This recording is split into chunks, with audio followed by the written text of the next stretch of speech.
Lazarus Monroe checked his watch as he stepped out of his Audi. 8:15. He was fashionably late to his own birthday dinner or power move he'd learned early in his career. Kept people waiting, reminded them of his value. The valet nodded respectfully, taking his keys. "Happy birthday, Mr. Monroe." Lazarus adjusted his tailored navy suit. "Thanks, Miguel." He slipped the young man $100 bill. "How's your mother doing after the surgery?" "Much better, sir. That specialist you recommended, she's walking again." Lazarus nodded, his expression softening briefly. "Good." He headed toward the entrance of La Vida, Chicago's most exclusive restaurant, where reservations were secured months in advance unless you were Lazarus Monroe. The matriarch straightened when he saw Lazarus approach. "Mr. Monroe, always a pleasure." He gestured toward the private dining room. "Your party is already seated." Lazarus moved through the restaurant with the quiet confidence of someone who belonged wherever he chose to be. At 38, he had built an empire from nothing, turning a startup into a tech giant through sheer will and strategic brilliance. Success clung to him like an expensive cologne as he approached the private room. Laughter spilled out, his wife's laugh, distinctive and musical. Amelia had insisted on planning this dinner. "Let me handle everything," she'd said with a smile that in retrospect didn't quite reach her. "You deserve to be surprised." He pushed open the door and the surprise hit him like a physical blow. Amelia sat at the head of the table, his spot wearing a red dress that seemed chosen specifically to draw every eye in the room. Beside her sat Rhett Calloway, his hand resting casually on the back of her chair, fingers brushing against her bare shoulder. The room fell silent as Las entered. 12 people stared at him, Amelia's friends, mostly the social climbers and trust fund beneficiaries she'd collected since their marriage. Not a single person from his inner circle was present. "Las," Amelia said, her voice carrying a note of mock surprise. "You're late to your own party." He scanned the table, noting the seats, 12 people, 12 chairs, all occupied. "Seems like you started without me," he said, his voice level despite the anger building inside him. Rhett Calloway raised his glass. "The birthday boy arrives." His smile was sharp, predatory. 5 years ago, Las had cut ties with Rhett after discovering his former associate had been skimming funds from investors. Now here he was in Las's celebration, sitting next to Las's wife. That Amelia's red lips curved into a smile that didn't touch her eyes. "There's no seat for you here." She gestured dismissively. "Go sit on the street." The table erupted and laughter, practiced theatrical laughter that told Las everything he needed to know. This wasn't a misunderstanding. This was orchestrated humiliation. That he stood perfectly still, his face a mask of composure while his mind worked at lightning speed. 10 years of marriage dissolving before his eyes. The signs have been there: Amelia's increasingly frequent work events, the unexplained charges on their shared accounts, the way she'd grown distant. He attributed it to a rough patch. Now he understood it was something else entirely. "Nothing to say, Las?" Rhett goaded, his arm now fully around Amelia's shoulders. "That's not like you." Las adjusted his cufflinks, platinum, a gift from his sister Nova. "I wouldn't want to interrupt what seems like a carefully planned evening." His voice was calm, betraying none of the rage coursing through him. "Enjoy your dinner." He turned and walked out, ignoring the renewed laughter behind him. His steps didn't falter as he moved through the restaurant, past the concerned look of the matriarch out into the cool Chicago night. Only when he was safely inside his car did he allow himself a moment of raw emotion, his knuckles turning white as he gripped the steering wheel. The engine of the Audi purred to life, a comforting sound in the storm of Las's thoughts.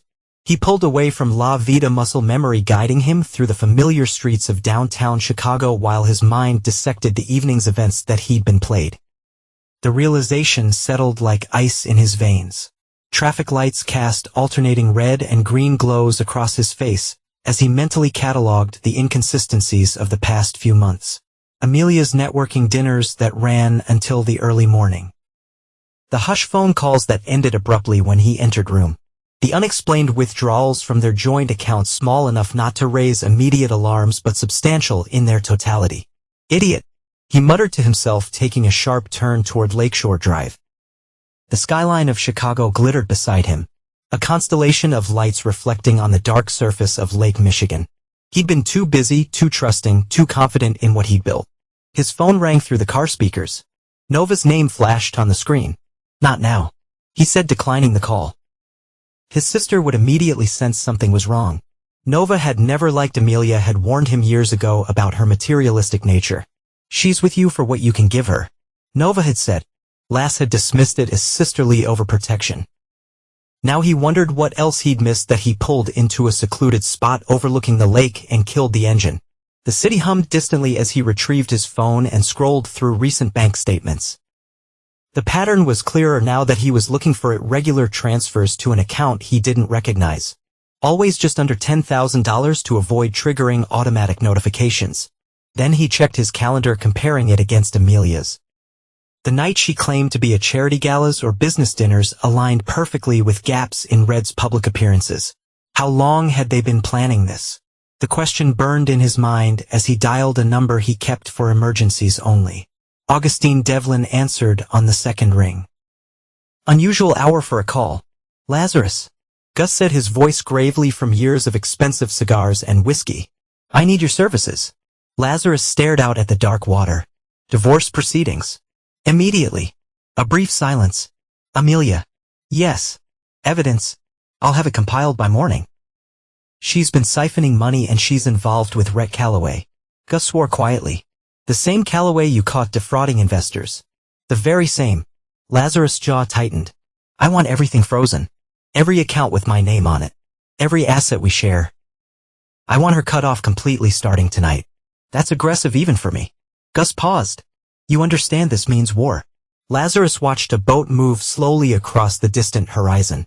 Its lights a tiny flicker against the darkness. She declared war tonight. I'm just responding in kind. Give me an hour. I'll have the emergency motions filed electronically. Anything with both your names will be frozen pending judicial review. Make it half an hour. Done. Gus's tone shifted, becoming the voice that had earned him the nickname the Executioner in Chicago's legal circles. And last document everything. Every text. Every email. Every receipt. This won't be pretty. I understand. Laz into the call and sat motionless, watching the city lights reflect off the water. He thought about the first time he'd met Amelia at a gallery opening in River North. She'd been captivating, laughing at his jokes, asking intelligent questions about his business. He believed he'd found someone who saw him, not just his success or his money, but him. What a fool he'd been. His phone buzzed with a text from Gus. Motion filed. Accounts frozen. Notification will hit the court's public record by morning. Les started the car again. There would be no going home tonight, not to the penthouse he'd shared with Amelia. Instead, he drove toward his company's building, where he kept a private apartment for late work nights. As he navigated the empty streets, a cold clarity replaced his initial shock. Amelia and Rhett had orchestrated tonight as a public humiliation. A power play designed to throw him off balance. They'd expected him to cause a scene, to break down, to beg. They didn't know him at all. Lazarus Monroe hadn't built an empire by breaking under pressure. He'd made his fortune by turning setbacks into opportunities. By seeing 3 moves ahead when others could barely see one. That be why the time he reaches building, the last traces of emotion had been locked away, replaced by strategic calculation. He would not rush. He would not act from anger. He would dissect this problem like any other business challenge and solve it with precision. As he rode the private elevator to the top floor, one thought crystallized in his mind. They would regret the day they decided to betray him. Morning sunlight streamed through the floor-to-ceiling windows of Lazarus' office apartment, catching on the glass and steel that dominated the space.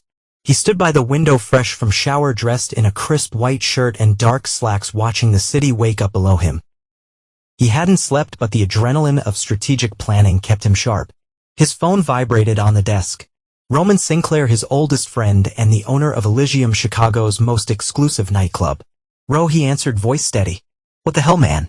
Roman's voice carried the rough edge of concern. I just saw the Tribune headline. Tech mogul Lazarus Monroe files for divorce, freezes assets, cheating wife left scrambling. You want to tell me what's going on? Laz raised an eyebrow. Gus had worked faster than expected. The story had already broken. Exactly what it sounds like, and you didn't think to call me. I had to find out from the damn paper. A pause. Was it Calloway? Tell me it wasn't Calloway. It was. Roman swore creatively. That snake, after what you did for him. Ancient history. Let's cut him off. Listen, I need information. Anything you can get on Rhett's movements over the past 6 months. Who he meets with, where he goes. What he's planning. Consider it done. The sound of typing came through the phone. You know, half of Chicago's power players end up in my VIP section. Eventually, I'll have intel by this evening. Another pause. What about Amelia? What do you need on her? Nothing yet. Just watch. See who reaches out to her, who distances themselves. And what's your next move? Laz checked his watch. Right now. I'm going to work. Business as usual. Roman laughed without humor. Cold as ice. That's why we've been friends since college. His tone sobered. You okay though? Really? For a moment, Laz considered the question. Was he okay?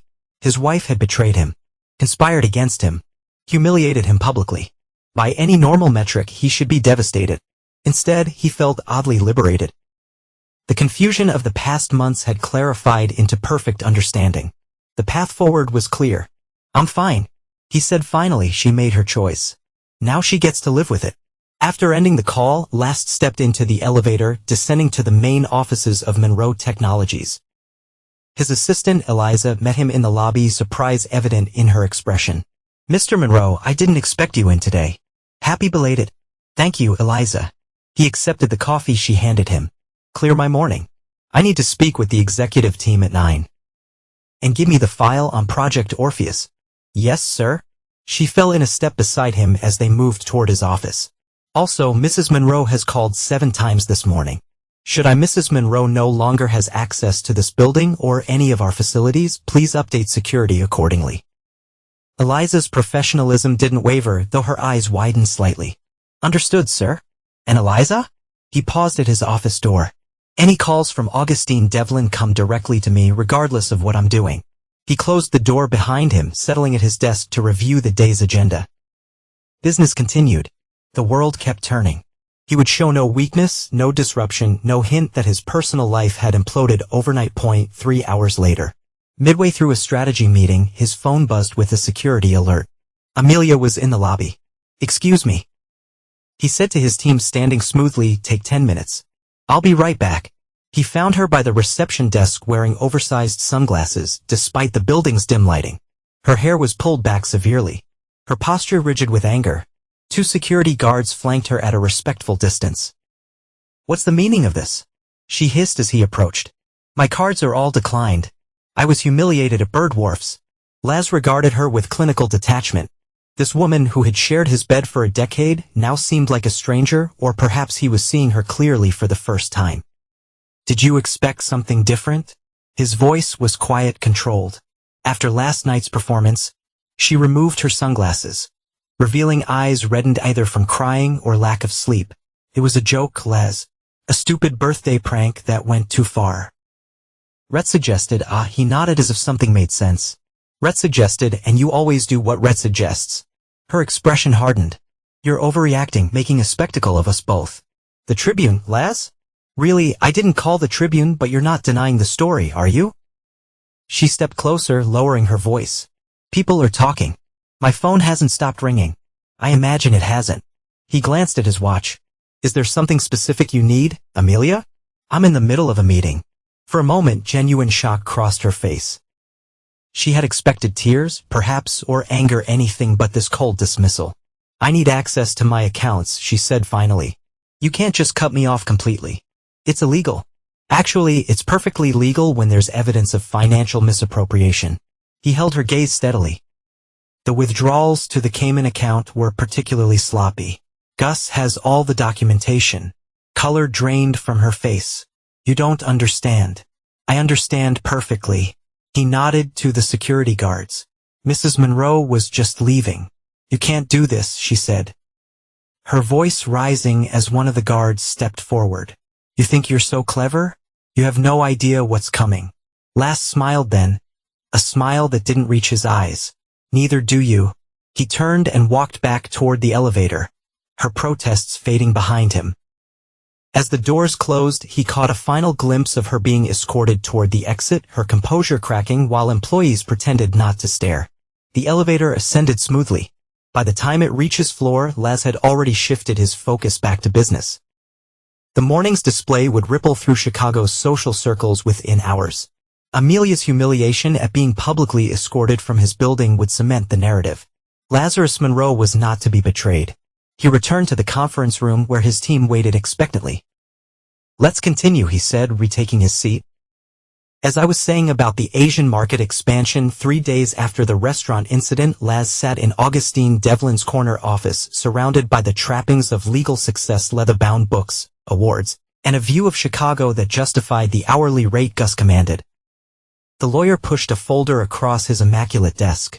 "You were right," Gus said, his silver hair catching the afternoon light. "It goes deeper than we thought." Les opened the folder, scanning the contents with practiced efficiency. Bank statements, text message transcripts, hotel receipts, photographs, the sum total of a betrayal months in the making. "How long?" Laz asked, his voice neutral as he examined a photo of Amelia and Rhett entering a hotel in New York. "Based on the financial trail, at least 7 months, Gus leaned back in his chair. "The affair might have started earlier, but the conspiracy to take your assets began in March." Laz turned a page, finding a transcript of text messages between Amelia and Rhett. His eyes caught on specific exchanges. "Rhett, he'll never see it coming. Trust me." "Amelia, what if he can test it?" "Rhett, by the time he figures it out, we'll be untouchable. Your prenup becomes void if he's unfaithful." "Remember, Amelia, but he's not." "Rhett, he doesn't have to be." "We just need evidence that looks convincing." That Laz's jaw tightened imperceptibly. "They were planning to frame me for infidelity." Gus nodded. "Classic move to invalidate the prenuptial agreement. They hired a private investigator to follow you 3 months ago." He tapped another document. "Fortunately for us, the PI kept detailed invoices that my team discovered. No actual evidence of infidelity was ever found." "Obviously. What else?" "Amelia has been systematically cataloging your assets, focusing on those that aren't explicitly covered in the prenup." Gus selected another document from the folder. "And here's where it gets interesting. Rhett registered 3 shell companies in the Caymans this spring. Money from your joint accounts has been flowing there in small increments." Laz stared out the window at the city sprawled below. "The birthday dinner. That was their first public move. A calculated humiliation." Gus agreed. "I suspect they wanted to provoke a violent reaction. Create witnesses who would testify to your unstable behavior later in court. Instead, I walked away, throwing their entire timeline into chaos." Gus smiled thinly. "They weren't prepared for your counterattack. The asset freeze has them scrambling." Laz closed the folder. "What's our next step? Legally? We continue gathering evidence. Your prenup is solid. But with what they were planning, we need to be airtight." Gus tapped his fingers on the desk. "But I'm guessing you're not just asking about legal strategies." "No." Laz's expression remained unreadable. "I want to understand exactly what they intended to take from me." Gus nodded, retrieving another folder from his desk drawer. This one was thicker, labeled with a red tab. "This is everything they targeted. Properties, investments, your company shares, even personal items." As Laz flipped through the new documents, a pattern emerged. The assets Amelia had focused on weren't just valuable, they were meaningful. The brownstone where he'd started his first company. The vintage watch his father had given him before dying. The beachfront property in Michigan where he went to think they weren't just trying to take his money. They were trying to erase the very foundations of his life. "I see." He closed the folder with deliberate care. "One more question. How much does Amelia actually know about my business operations?" Gus considered this.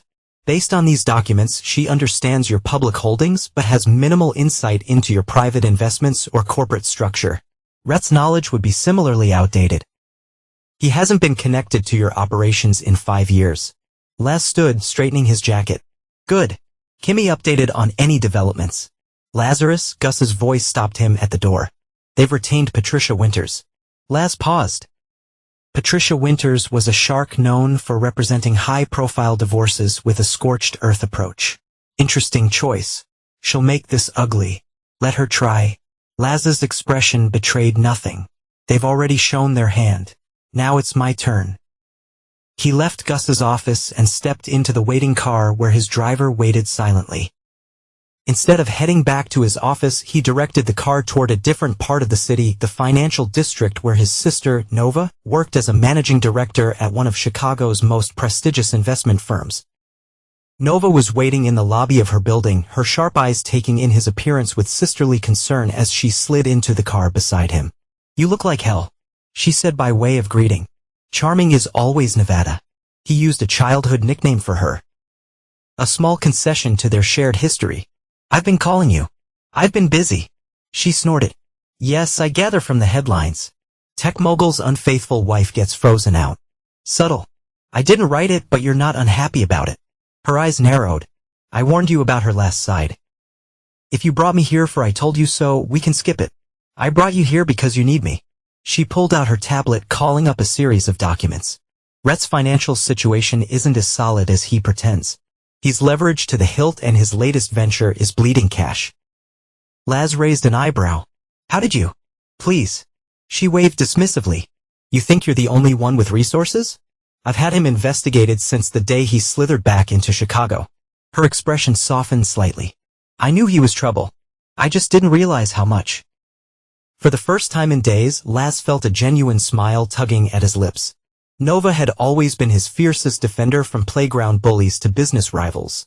Show me, he said, turning his attention to her tablet. For the next hour, as the car circled the city, Nova laid out Rhett's financial vulnerabilities with surgical precision. By the time they parted ways, Laz had a clearer understanding of not just what he was facing, but how to dismantle it. That evening, he returned to his company apartment, the pieces of a comprehensive strategy falling in a place in his mind. Amelia and Rhett had spent months planning his downfall. He would need allies to ensure their plan failed spectacularly. He picked up his phone and dialed Roman's private line. I need a meeting, he said when Roman answered. Tomorrow night, your place in Row, make sure it's completely secure. The private room above Elysium thrummed with the muted bass from the nightclub below, the sound reduced to a distant heartbeat. Roman Sinclair had designed this space as a sanctuary where Chicago's elite could speak freely, secure from prying eyes and ears. Tonight, it served as a war room. Laz stood at the head of the table, looking at the two people he trusted most in the world. Nova sat with perfect posture, her analytical mind evident in the precise way she organized documents before her. Roman lounged in apparent relaxation, though his sharp eyes missed nothing. Thank you for coming. Laz began, his voice steady. What I'm about to ask goes beyond normal friendship or family loyalty. Roman grinned, the expression making him look younger than his 38 years. Finally, something interesting. I was getting bored with just running the most exclusive club in the Midwest. Nova rolled her eyes. Ignore him. What's the plan? Laz activated the digital display on the wall, bringing up a series of documents and images. Amelia and Rhett have been planning this for months. Their goal was to invalidate my prenup, claim half my assets, and disappear before I realized what had happened. Ambitious, Roman commented. Stupid, but ambitious. They underestimated me. Laz continued, but they still have resources and desperation on their side. Patricia Winters is now representing Amelia. Nova winced. That woman is ruthless. Exactly why we need to move quickly. Laz tapped the screen, bringing up a new set of documents. I've divided our response into 3 phases. The screen displayed a flowchart labeled Phase 1, Financial Isolation. First, we cut off their resources completely. Nova, this is where you come in. His sister leaned forward. I'm listening. I need you to track every dollar Amelia has moved. Find where it's hidden and make it inaccessible. Rhett's companies are over-leveraged. Apply pressure to his investors. Create doubt. Nova's smile was cold. Consider done. I have contacts at every major bank in the city. By this time tomorrow, Rhett Calloway will be facing margin calls he can't cover. Laz nodded. Roman, I need your social network. Amelia's entire identity is built around her status. I want that dismantled. Roman cracked his knuckles. You want the Whisper campaign to start? She won't be welcome in any establishment that matters by the end of the week. Be subtle. Laz cautioned. No direct accusations. Just enough questions to make people uncomfortable associating with her. Trust me. Roman said, his usual joviality replaced with purpose. I built my business on understanding social currency. By the time I'm done, her name will be toxic in this town. Laz advanced to the next screen. Phase 2, Psychological Pressure. This is where it gets more complex. He said it's not enough to cut them off. They need to turn on each other. Nova frowned. How do you plan to accomplish that? By letting them see exactly what they've lost. Laz brought up a series of photographs. Rhett with various women. None of them Amelia. Roman's security team captured these over the past month. Rhett hasn't been faithful to Amelia any more than she was to me. Roman whistled. That one's the daughter of State Senator Mitchell. Bold move even for Rhett. Amelia doesn't know this yet. Laz continued. She believes they're partners, equal conspirators. She needs to understand that she's just another pawn in Red's game. And how do we deliver this revelation? Nova asked. Anonymously. Gradually. I want her to doubt everything, especially him. Roman nodded slowly. Infrared. We let him believe he's winning. Right until the moment he loses everything. Laz's expression remained neutral, but his eyes held a cold determination. He values his reputation as a business genius above all else. That's what we'll take from him. The final screen appeared. Phase 3. Complete dismantling. The end game, Laz said quietly. When they're desperate, isolated, and turning on each other, we deliver the final blow. He outlined the last phase of his plan. Watching his Nova's eyes widened and Roman let out a low whistle. That's Nova hesitated. Thorough. They plan to take everything from me. Laz replied. His voice level. Not just my money, but my reputation, my company, my future. They would have left me with nothing. So you return the favor. Roman concluded. Precisely. Laz turned off the display. I'm not asking for blind loyalty. If anyone wants to walk away from this, now's the time. Nova stood, straightening her jacket. When Amelia humiliated you, she insulted our entire family. I'm in. Roman raised an imaginary glass. To making sure no one ever crosses Lazarus Monroe again. Count me in. Laz looked at his sister and his oldest friend, feeling a surge of gratitude. Thank you. Don't thank us yet. Nova said, already gathering her things. Thank us when Amelia and Rhett are wondering what hit them. As they left Elysium that night, their roles clearly defined. Laz felt the first real sense of control since the night at La Vida. The game was no longer being played on Amelia and Rhett's terms. Now they were operating on his. The next morning, the counterattack began. Nova moved with swift efficiency, contacting financial institutions where Rhett had leveraged investments. Subtle inquiries about his company's performance sent ripples of concern through his investor network. By noon, 3 major backers had requested emergency meetings to discuss their positions. Simultaneously, Roman activated his extensive social network.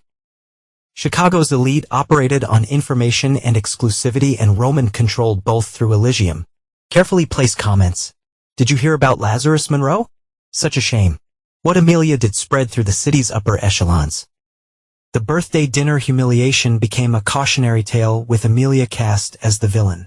Laz himself maintained a perfect facade of business as usual. He attended meetings, made decisions, appeared at a charity event where he donated generously and charmed everyone present. The message was clear.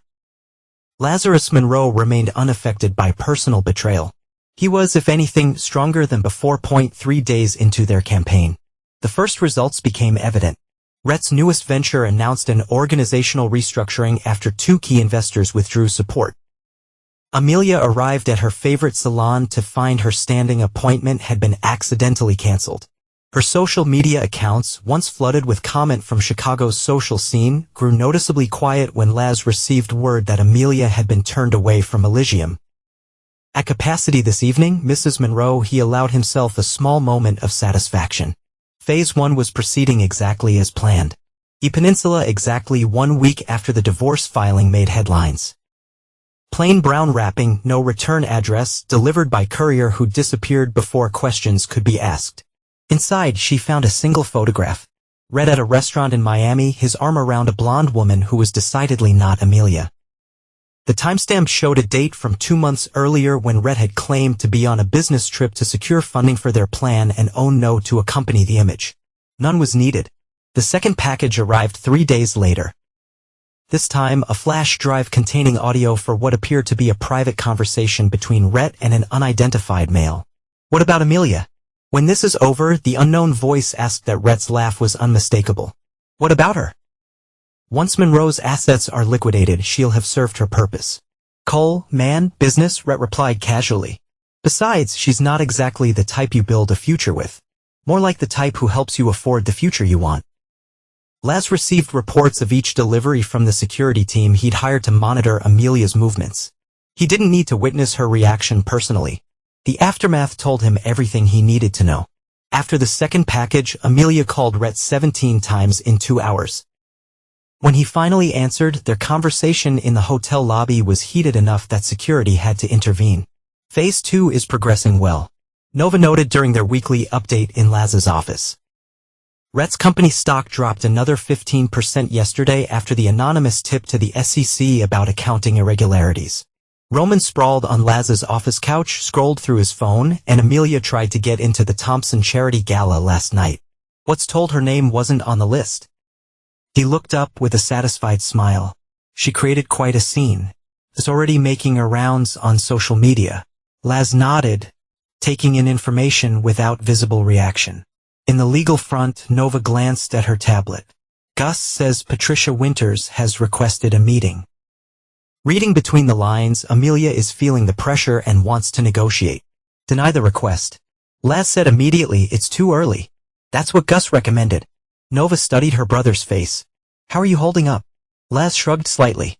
I'm fine. Roman snorted. You always say that. Even when you're not. In this case, it's true. Laz stood, walking to the window, overlooking the Chicago skyline. I expected to feel something, anger, betrayal, loss. He shook his head. Instead, I feel clarity. Revenge will do that, Roman observed. This isn't revenge. Laz corrected him. It's justice. They conspired to destroy me. I'm simply ensuring they face the consequences of their actions. Nova exchanged a look with Roman but said nothing. After a moment, she changed the subject. The third package is ready for delivery tomorrow. Audio from Rhett's meeting with a private investigator discussing how to fabricate evidence against you. Laz turned back to face them. Good. In the video, Roman grinned, edited and ready to go. The security footage from the Drake shows Rhett meeting with 3 different women over 2 weeks. All spliced together with timestamps. Very damning. Sent it the day after tomorrow. Laz decided. Give the audio time to sink in first. As they finalized the week strategy, Laz maintained his composed exterior. He didn't share with them the dreams that sometimes invaded his sleep, memories of happier times with Amelia before everything unraveled. Those moments of weakness remained private, burned away each morning by the cold reality of her betrayal. That evening, he attended a tech industry award ceremony where Monroe Technologies was being honored for innovation. The ballroom fell momentarily silent when he entered, conversations halting as Chicago's elite assessed his demeanor, hungry for signs of a man undone by betrayal. What they saw instead was Lazarus Monroe at his most commanding, impeccably dressed, confident, engaging easily with industry leaders and politicians. If anything, he seemed more focused, more formidable than before. Across the room, he caught sight of Rhett Calloway looking significantly less composed. Rhett's usual swagger had diminished, replaced by a tense alertness as he checked his phone repeatedly. The financial pressure was clearly taking its toll. Their eyes met briefly. Rhett's widened in surprise, then narrowed with poorly concealed hatred. Laz simply raised a champagne glass in a subtle toast before turning away, dismissing Rhett as unworthy of further attention. Later, as he accepted an award for technological innovation, Laz delivered a brief speech that made no reference to his personal situation. Instead, he spoke about resilience and adaptation, qualities that separated successful enterprises from failures. In business, as in life, he concluded, looking directly at Rhett, the ability to withstand pressure reveals one's true character. The audience applauded enthusiastically, many rising to their feet. The message had been received. Lazarus Monroe remained unbroken. That night, the third package was delivered to Amelia's hotel suite, containing the promised audio of Rhett discussing his plans to frame Laz. By morning, she had checked out of the peninsula and moved to a less prominent hotel under an assumed name. The psychological war was working exactly as intended. 2 days later, Laz attended a board meeting where his company's quarterly performance was being discussed. Despite the personal turmoil, Monroe Technologies had posted record profits, largely due to Laz's increased focus on work as a distraction from his collapsing marriage. His phone vibrated with a text from Roman. Video delivered. Sources say a completely lost it. Screaming match with Aaron Public. Called him every name in the book. Security footage available if you want it. Laz didn't respond immediately. The systematic dismantling of Amelia and Rhett's alliance was proceeding even faster than he had anticipated. Soon, they would be completely isolated from society, from resources, and from each other. Only then would he deliver the final blow. That evening, as he worked late in his office, Augustine Devlin called with an update. Patricia Winters reached out again. Gus reported, Amelia is requesting a private meeting with you. No lawyers, no witnesses, a trap. Laz responded immediately, almost certainly, probably hoping to record something they can use against you. Laz considered his options. Tell them I'll consider it next week. Let them stew a little longer. We'll do. Gus paused. Just so you know, the narrative is shifting. Society pages are painting Amelia as increasingly unstable. Her outbursts aren't helping her case. And Rhett, rumors of financial trouble are growing louder. 2 board members resigned from his company today. The stock dropped another 12%. Les ended the call and sat in the darkness of his office. City lights creating patterns across his desk. The plan was working perfectly, almost too perfectly. Amelia and Rhett were unraveling faster than expected. Their desperation growing by the day, it was time to prepare for the final phase. 1 month after the night at La Vida, Les sat in Gus's office reviewing the evidence that would complete his systematic dismantling of Amelia and Rhett. The past weeks had seen their gradual unraveling. Just as he had planned, Rhett's business empire teetered on the edge of collapse. After Nova's careful pressure on key investors, confidence in his ventures had plummeted. 3 consecutive quarters of hidden losses had been exposed by anonymous whistleblowers. His access to capital had dried up completely. Amelia had fared no better. Locked out of the social circles that had defined her identity, she'd grown increasingly erratic. The steady stream of anonymous revelations about Rhett's infidelity and ulterior motives had shattered whatever trust had existed between them. Now they were making a desperate play, planning to flee to Miami with whatever assets they had managed to salvage. They've booked flights for tomorrow evening. Gus confirmed, sliding a printout across his desk. Private jet, false names, but our sources confirmed it's them. Laz nodded, unsurprised. And the offshore accounts, Nova traced them all. Gus tapped a folder. 6 accounts spread across the Caymans, Bermuda, and Switzerland. Approximately $8 million total, mostly your money, siphoned over the past year. And the IRS investigation. Gus allowed himself a small smile. The anonymous tip was very detailed. Agents have already frozen the accounts pending investigation.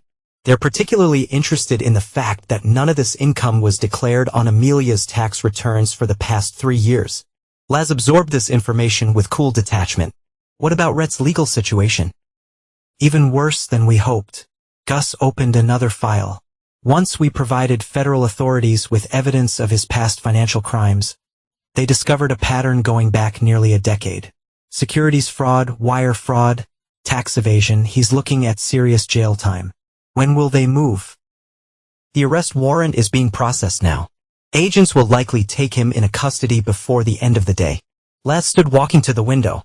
Chicago spread below him, the city where he had built his life, the city where Amelia and Rhett had tried to destroy him. In the auction, he asked, without turning, scheduled for next week. Given the asset freeze and pending legal judgments, the court approved the liquidation of Amelia's personal property to cover potential settlements. Gus paused. Everything will be sold: jewelry, clothing, cars, all the trappings of the lifestyle you provided. Laz turned back to face his lawyer. Make sure I have access to bid on select items. Gus raised an eyebrow but nodded. I'll arrange it. Later that afternoon, Laz received confirmation that federal agents had arrested Rhett Calloway as he attempted to enter his office building. The footage captured by multiple news outlets showed Rhett being led away in handcuffs. His expression a mixture of shock and fury. Laz watched the coverage from his office, his face revealing nothing. When his phone rang with Amelia's number, he let it go to voicemail. She had called 17 times since Rhett's arrest. Each message more desperate than the last. Roman arrived as evening fell, carrying a bottle of 30-year-old scotch. Thought you might want to celebrate, he said, placing 2 glasses on Laz's desk. Rhett's arrest is all over the news. Laz accepted a glass but didn't drink immediately. It's not a celebration. It's the natural conclusion. Roman studied his friend. You know, most men would show some emotion at this point. Satisfaction, at least. What would that accomplish? Laz swirled the amber liquid in his glass. They made a calculated decision to betray me. Now they face the consequences. It's simple cause and effect. Nothing simple about what you've done, Roman countered. You dismantled their entire lives piece by piece. That's not just business. That's personal. Laz finally took a sip of a scotch, letting the burn settle in his chest before responding. They made it personal the moment they decided I didn't deserve a seat at my own birthday dinner. His phone rang again, Amelia. This time he answered, putting it on speaker. Lazarus. Her voice was ragged, desperate. You have to help me. They're saying I could face criminal charges. They've frozen everything. I have nothing. I'm aware. He replied calmly. This has gone far enough. She pleaded. Whatever you think I did. This punishment is excessive. We were married for 10 years, 9 years and 7 months. He corrected. And during that time, you conspired with Rhett Calloway to defraud me, humiliate me and destroy everything I built. That's not the evidence suggests otherwise. A moment of silence. Then her voice hardened. You won't get away with this. I still have options. Do you? He kept his tone neutral. Your social circle has abandoned you. Your lover is facing federal charges. Your assets are frozen. The IRS is investigating you for tax fraud. He paused. What exactly are these options you mentioned? The sound of her ragged breathing filled the room. Roman watched the exchange with fascination as if witnessing a chess master deliver a long-planned checkmate. What do you want from me? She finally asked. Nothing. Laz's voice remained perfectly level. I wanted you to understand exactly what it means to betray me. I believe that lesson has been delivered. He ended the call without waiting for her response. Roman whistled softly. Cold, precise, Laz corrected. They needed to understand that actions have consequences. The next morning brought news that Amelia had been questioned by IRS investigators regarding the undeclared offshore accounts. Her lawyer, Patricia Winters, had withdrawn from the case, citing irreconcilable differences with her client legal speak for non-payment or impossible demands. Nova joined Laz for lunch, bringing updated financial reports. Red's company is filing for bankruptcy protection. She informed him. The stock is worthless. Everyone connected to him is running for cover. And the properties? Laz asked, all seized as potential evidence or frozen pending legal outcomes. She studied her brother's face. Is it enough yet? He considered the question carefully. Almost. The final piece came together the following week at the court-ordered auction of Amelia's personal effects held in a sterile government building rather than a glamorous auction houses she had frequented. The event attracted a crowd of curious onlookers and bargain hunters. Laz attended anonymously, having instructed a representative to bid on his behalf. He watched from the back as Amelia's carefully curated life was sold piece by piece, designer dresses, handbags, shoes, all going for fractions of their original cost. His representative secured only one item, Amelia's wedding ring, a custom-designed platinum band with a flawless 5-carat diamond. Laz had spent months finding the perfect stone when he proposed. Now he paid 10 times its current value to guarantee he obtained it. That evening, in his private office, he studied the ring that had once symbolized their commitment. Then methodically, he arranged for it to be melted down and reduced to a formless lump of precious metal worthless in its new state, just as their vows had proven to be. When Nova asked why he would destroy something of such value, he simply responded, some things need to end completely. With that final symbolic act, Lazarus Monroe closed the chapter on Amelia and read their attempt to destroy him had instead led to their own destruction, a lesson Chicago's elite would not soon forget. 6 months later. Chicago had largely moved on from the scandal that had captivated its social circles. New dramas, new alliances, and new betrayals occupied the city's attention. But the cautionary tale of those who had crossed Lazarus Monroe lingered beneath the surface, a whispered warning. Laz himself had emerged stronger. Monroe Technologies had expanded into new markets, its stock price climbing steadily. His reputation for business acumen remained untarnished, if anything, enhanced by his methodical response to personal betrayal. That on a crisp autumn evening, he attended the annual Tech Innovation Gala at the Chicago Art Institute, an event that gathered the city's most influential figures. As he moved through the crowd, conversations shifted subtly. People still curious about the man who had so thoroughly dismantled those who betrayed him. Roman appeared to decide, drink in hand. Quite a different scene from last year's gala, he observed. Remember, Amelia spent the entire evening positioning herself as the power behind the throne. Les allowed himself a small nod. Times change. Speaking of change, Roman lowered his voice. I heard Amelia is working as a hostess at Bellini's now. Bellini's was a mid-tier restaurant in River North, not terrible, but whirled away from the exclusive establishments Amelia had once frequented. The irony wasn't lost on Laz. She now seated others at tables, having once denied him a seat at his own. I heard he acknowledged, don't you want to see it? Roman pressed. After what she did, Laz shook his head slightly. There's no need. The truth was he had seen it. 3 weeks earlier, he had walked into Bellini's unannounced, taken a table in her section and watched his recognition dawn on her face. The woman who had stood before him barely resembled the polished socialite he had married, her designer clothes replaced by standard uniform. Her confident posture diminished by months of humiliation. She had approached his table with visible trepidation. Welcome to Bellini's, she'd said. Her voice lacking its former assurance.